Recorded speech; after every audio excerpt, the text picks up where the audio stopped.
Dia mau menutup pintu surga dan neraka. Tutup waing surga jeung neraka. Bodoh. Artinya Nabi Muhammad untuk masuk ke surga harus izin dulu kepada Syekh Abdul Qadir Jailani. Moal anu ka surga, moal anu ka neraka. Bedakan dengan Gusti Allah. Ambo. Waduh, melebihi kehendak Allah dan melebihi kehendak Nabi Muhammad. Sekarang saya tanya kepada kalian, komen di bawah kalau kalian merasa muhibbin. Di sini yang berdusta, kitab yang dibaca oleh Buya Uci atau Buya Ucinya yang ngarang-ngarang kisah ini.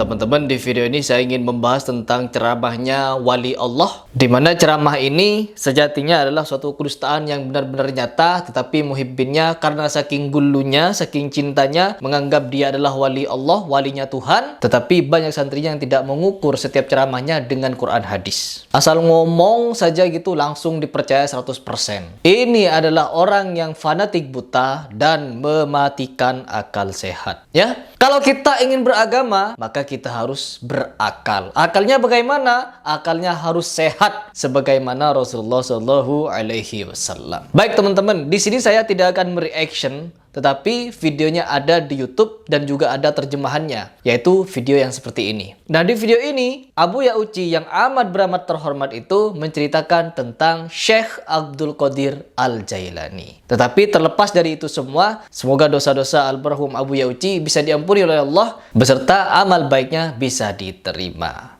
Oke, itu doa dari saya. Tetapi penyimpangannya dan diyakini oleh para jemaahnya tetap akan saya lawan. Agar apa? Agar kalian sadar. Ya, agar kalian sadar.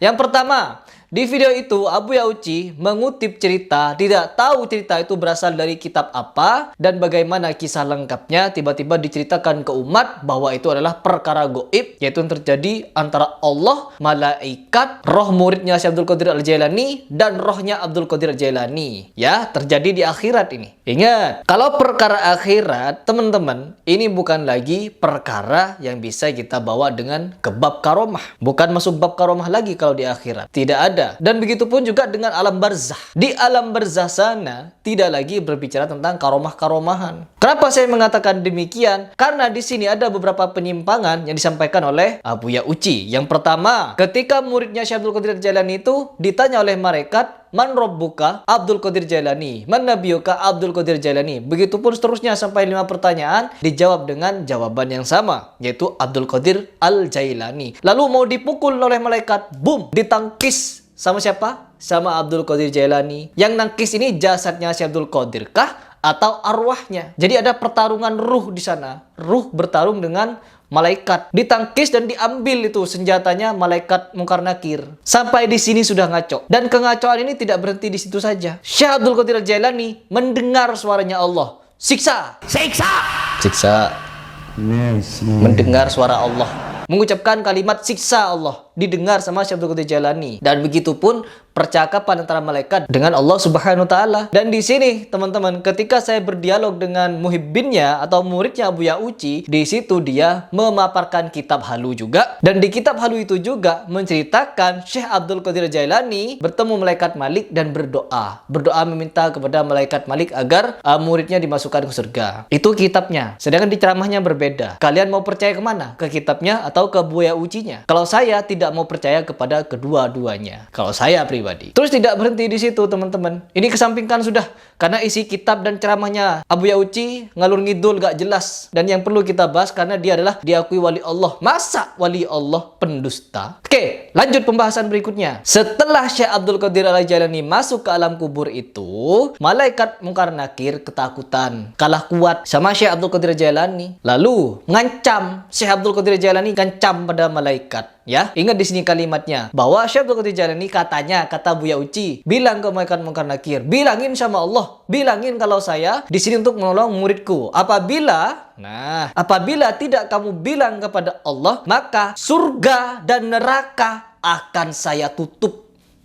Ini keluar dari lisannya Buya Uci yang beramat terhormat itu. Keluar dari lisannya wali ini dan muhibbinnya percaya kalau Syekh Abdul Qadir Jailani mampu menutup pintu surga dan neraka. Terus dilanjut di kisah itu. Biarin nanti tidak ada orang yang masuk ke neraka, tidak ada yang masuk ke surga. Semuanya di padang mahsyar mungkin begitu. Jadi semua orang ini berkumpul di padang mahsyar, tidak masuk ke neraka dan tidak masuk ke surga. Ini yang bilang siapa? Syekh Abuya Uci yang beramat terhormat. Jadi kalian mau percaya ke siapa? Ya, mau percaya sama Buya Uci yang menceritakan Syekh Abdul Qadir Jailani mau menutup pintu surga dan neraka. Sedangkan Nabi Muhammad saja tidak pernah mampu untuk menutup neraka dan surga. Bahkan hadis yang sangat jelas kalau orang pertama yang akan mengetuk pintu surga adalah Nabi Muhammad Sallallahu Alaihi Wasallam. Sebelum diketuk oleh Nabi Muhammad, pintu surga tidak akan terbuka. Tiba-tiba ada kisah yang keluar dari lisannya Abuya Uci yang menceritakan Syekh Abdul Qadir Al-Jailani itu mampu menutup pintu surga dan neraka. Biar tidak ada yang masuk sekalian katanya. Begitu. Hanya demi menolong muridnya yang fasik. Kalau ada wali-wali seperti Syekh Abdul Qadir Jailani ini dan banyak punya murid, maka neraka tidak akan berpenghuni, teman-teman. Semua orang-orang berdosa akan diselamatkan masuk ke surga semuanya. Karena apa? Bab syafaat. Jadi rambu-rambu untuk orang mendapatkan ridha Allah itu tidak terpakai lagi. Memang betul orang masuk surga itu dengan rahmat Allah. Tetapi untuk mendapatkan rahmat Allah, kita harus ikuti rambu-rambu yang diatur oleh Allah Subhanahu wa taala. Yang pertama, kata Rasulullah apa? Kalau kalian ingin masuk surga, maka dirikanlah sholat. Karena apa? Sholat itu adalah kunci masuk surga. Bagaimana mungkin orang yang tidak pernah sholat sama sekali, fasik dia bisa masuk surga? Sedangkan kunci masuk surganya ada di sholat. Oh, melalui rahmat Allah. Jangan berhenti sampai rahmat Allah. Untuk mendapatkan rahmat Allah, kita harus tunduk kepada aturan Allah. Yang pertama, di surat An-Nur ayat ke-56, Allah memberikan bocoran kepada kita semua bagaimana untuk mendapatkan syafaat Allah, bagaimana untuk mendapatkan ridha Allah atau rahmat Allah. Yaitu kata Allah Subhanahu wa taala, dirikanlah sholat, tunaikanlah zakat, dan ikutilah, taatilah Rasulullah, yaitu Nabi Muhammad SAW, agar kalian semua dirahmati Allah. Ingat penekanannya, agar kalian dirahmati Allah. Untuk mendapatkan rahmat Allah, harus sholat, tunaikanlah zakat, taatilah Rasulullah. Ya, ketika ketiga poin ini kalian taati, maka kalian akan mendapat rahmat Allah. Kalau memang masuk surga itu dengan mendatangkan rahmat Allah. Tidak mungkin kita bisa mendapatkan rahmat Allah hanya melalui cinta kepada habaib, cinta pada kiai, cinta pada guru, cinta.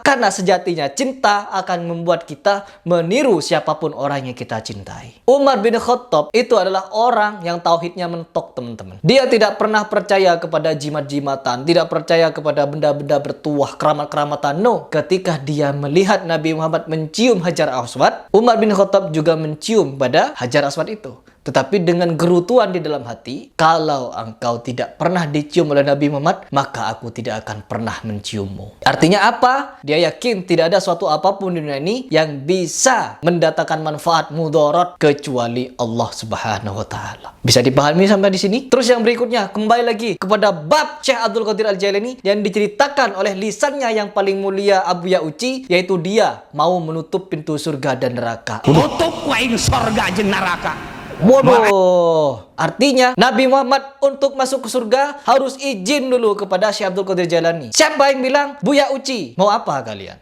Abuya Uci yang ngomong kalau Syekh Abdul Qadir Jailani mampu menutup pintu surga dan neraka. Biar sekalian tidak ada yang masuk neraka dan surga. Moal anu ka sorga, moal anu ka neraka. Bedakan dengan Gusti Allah. Ambo.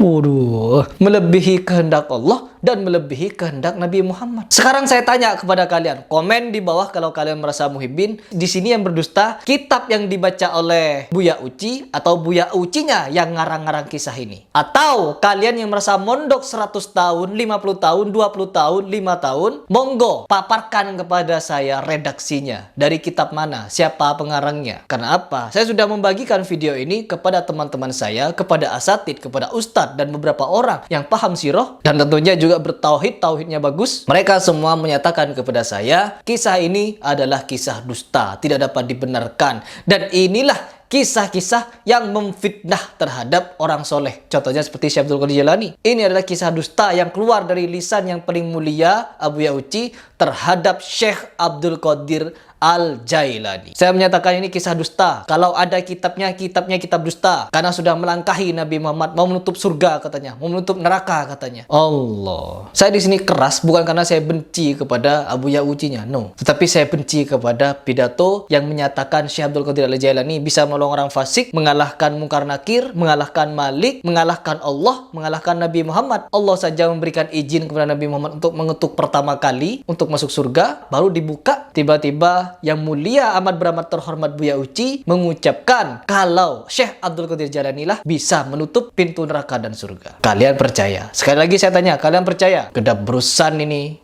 ya. Semoga kalian bisa berpikir dan menggunakan akal sehat di dalam mendengarkan ceramah-ceramah yang model seperti ini. Agar kita tidak mudah untuk dibodoh-bodohi atau dibuat gulu kepada salah satu tokoh mengenai suatu kisah khurafat seperti ini. Saya Ripras, apabila di video ini yang salah, itu dari kebodohan saya. Tetapi apabila ada yang benar, itu dari Allah Subhanahu wa Ta'ala. Salam.